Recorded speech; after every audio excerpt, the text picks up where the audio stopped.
In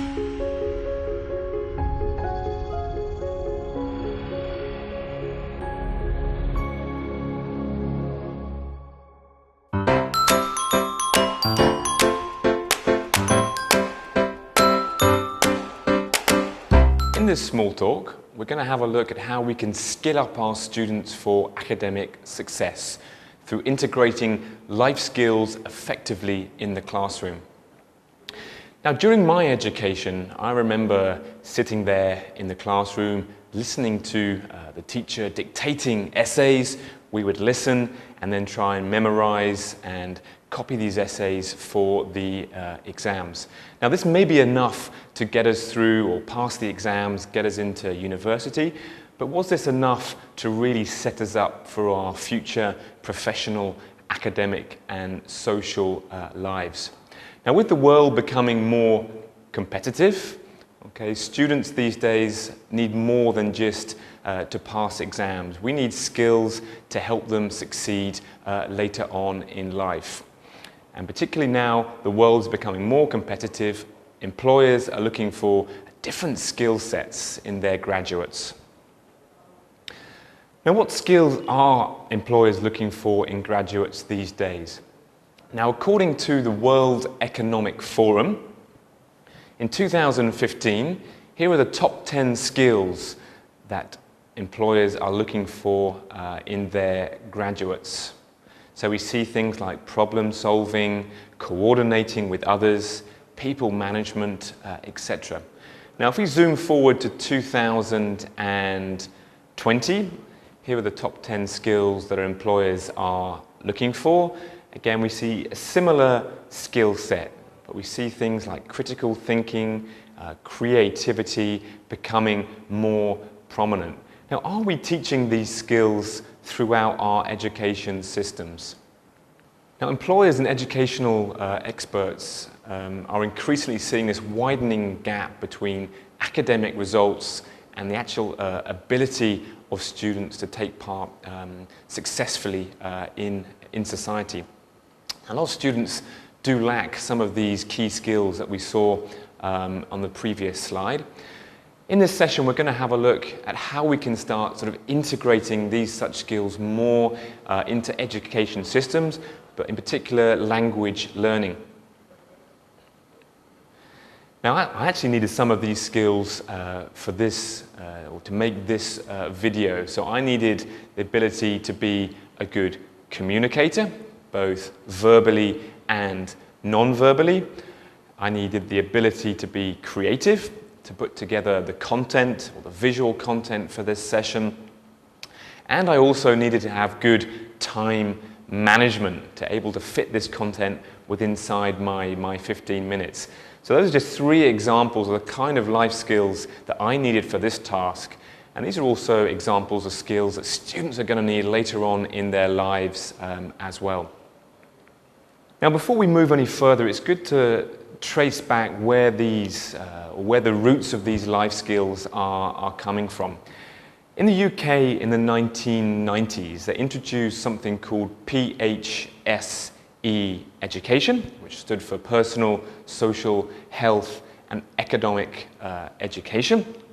And this was a chance to integrate the kind of skills, knowledge, attitudes that students are going to need to be able to take part in society later on in their lives. At the same time, in Europe during the 90s, they were integrating something called key competencies.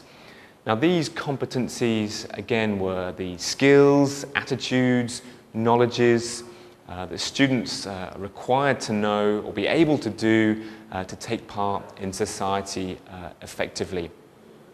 So the key question for us as language teachers, these things were slowly being integrated with inside education systems as a whole. But what does this mean for language learning? Can we be integrating these kind of skills, competencies through language learning? In the modern day, it's also important to note, and this is a great study by David Graddle, who did this study for the British Council, and he said that now actually language learning or English is just a baseline. It's a must-have. It doesn't give us a competitive advantage. So in this session, we're going to have a look at how we can use these life skills to give students or differentiate students to give them the competitive advantage in modern society. So what does this mean for language learning and teaching? I think firstly we need to broaden our view of what skills are, not only integrating or teaching the 4 skills, but we can also start to integrate these kind of life skills into our lessons. So these may be skills such as learner autonomy, helping students get prepared, getting them organized, helping them plan, helping them to collaborate, communicate in the classroom as well. All kind of key skills which we can start integrating to pave the way or setting them up to be able to take part in society better later on in their lives, whether it be in their professional, academic or social lives. So how can we go about starting to integrate these kinds of key skills?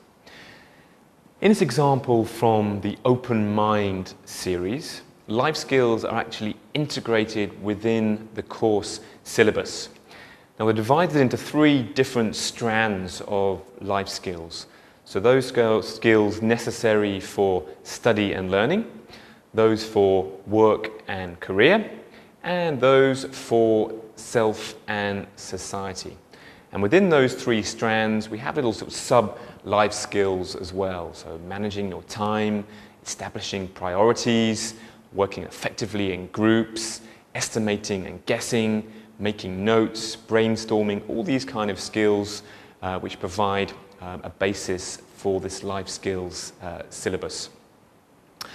So let's have a look at a further example about how life skills can be integrated. So here we see the scope and sequence, and like I was saying, we have the vocab syllabus, the grammar syllabus, the 4 skills syllabus as well. And we can also see here the life skills strand, which is integrated into this syllabus. So let's now turn and have a look at an example life skills lesson and how we can go about integrating these into our classrooms, but also more to do with the second part of this small talk title, how we can start teaching these life skills effectively.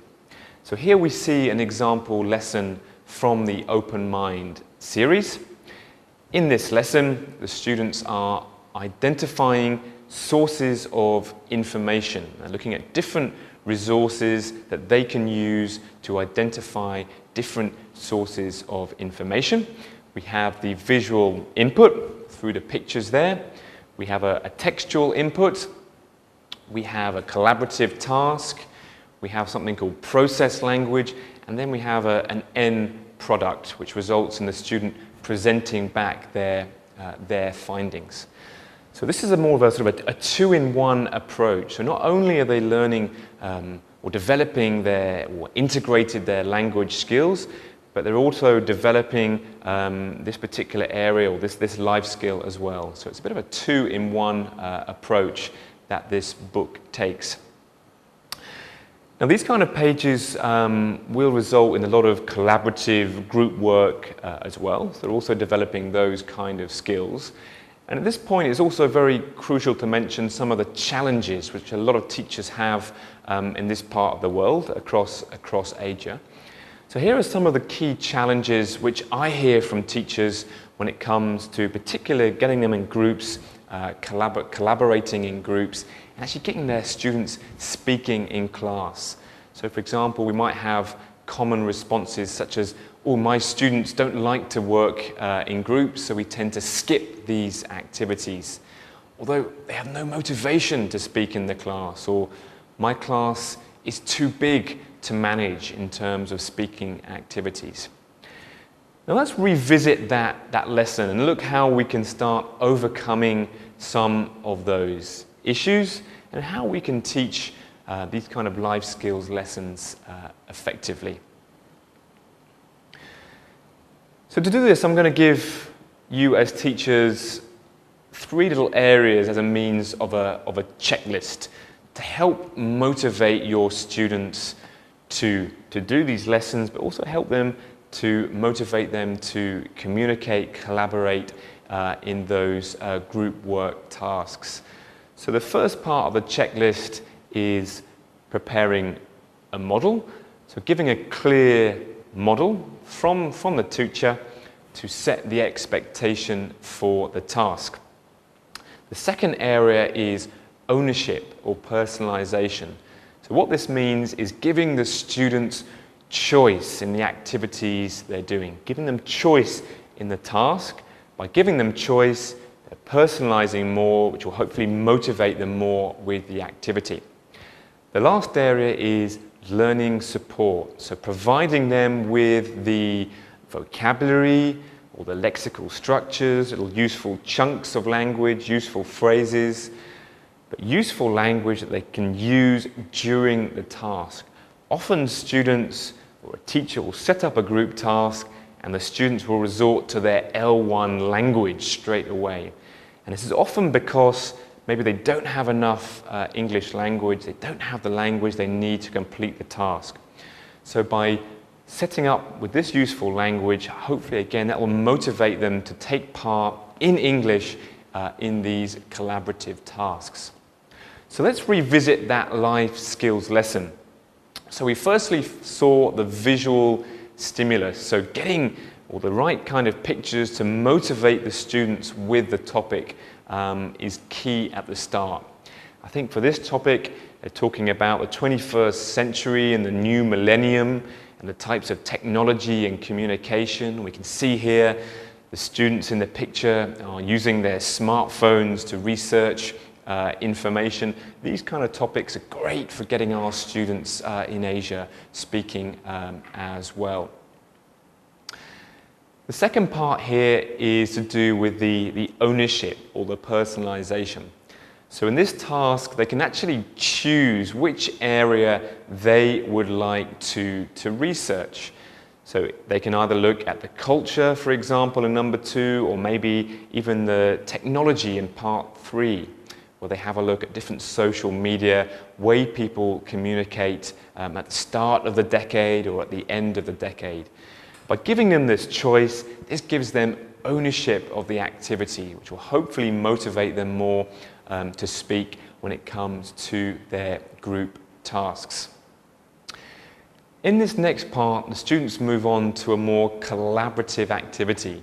So having chosen their task already, we're now setting up, we're guiding, we're supporting them, we're leading towards this final end product. So this next task, it's a collaborative task. So again, we can actually give them ownership or personalization of this task. So here, students in groups can choose the resources, maybe 2 or 3 resources which interest them, and they come up with the different advantages, disadvantages of those resources when they're used for identifying different sources of information. Now, the teacher has lots of choices here. So after the students, maybe in their groups, have brainstormed the advantages, disadvantages for their chosen resources, they can then go away, share that information with other groups as a way of filling in that whole chart.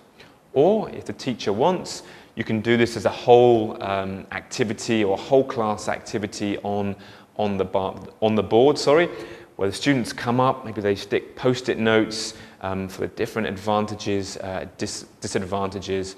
So they're coming up to the board as a whole class. At this point, it's also important to note that maybe the teacher can give a model here to set the expectation. So maybe the teacher can choose one of those resources, maybe one that has of less interest for the students, do an example of what is expected, so the students then have more of an idea of what is expected of them when they come to the task.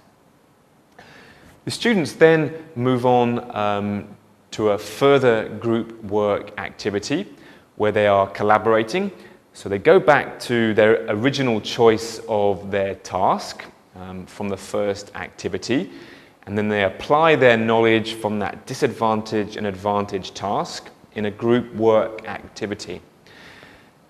Now, important to note here, you can see it in this how to say it box. Here we can give the students the learning support that they require to be able to take part in this task. So we mentioned that a lot of students may resort to L1 here. So here we can give them the useful chunks of language, the useful phrases, vocabulary, which they need to take part in that task. And if we can give them that kind of support, it's going to go a long way to motivating the students to actually take part in this collaborative activity. So from there, they move towards the end product. So they've discussed, or we've guided them through these, building up the brainstorming of the advantages, disadvantages. They've had a chance to put this into practice, start speaking about the advantages, disadvantages for their chosen task. And then the end product will be a case of presenting back their research, their findings to the rest of the group. Again, if you've got a large class and you find it difficult to manage, what you could do is getting different individual groups maybe presenting back to each other, or if you wanted to do a little speaking or collaborative assessment, you could get them to present back to the whole class, okay, depending on the size of the class. Again, it's very important to mention here as a teacher, set a model for our students. Give them a model of maybe you, the teacher, presenting back your piece or your task. Again, this will give them the set expectation or clear guidance of the end product. Also at the end, it's important to actually make these skills or show students how these skills can be more or are relevant or meaningful to their lives. So at the end here, we have a little reflective tasks where students can reflect back on this particular life skill, identifying different sources of information, and apply it to other areas maybe of their future work and career, maybe of their self and society, maybe of their social lives, how this skill will apply to these different parts of their life. And what this again does is help them reflect, it helps them personalize or bring this skill back. It shows them how relevant it is to their lives. Again, making it more motivating, more meaningful for the students. So if they can see how what they're learning is meaningful and relevant to their lives, they're going to be wanting, or it's going to motivate them to learn these kind of skills. So that was a checklist for teachers to help you, firstly, to integrate these life skills into your lesson, but also as a way of managing that collaborative process, which I understand is never easy. So giving them a clear model, so getting prepared, giving them a clear model, helping them take ownership, helping them sort of personalize the activities, and also giving them the language or learning support they require to do the activities. So that was life skills, sort of what they are, why they're important, and how we can start integrating them into our language learning lessons. If you're interested in finding out more, do check out the link below, and that'll take you onto our Macmillan ELT website, where you will find a whole host of other life skills resources, such as lesson plans, additional teacher resources, and also some employability videos there as well, which you can use or integrate into your classes. So my challenge to you is to go out there and start trying to skill up your students for future success in their professional, academic, and social lives.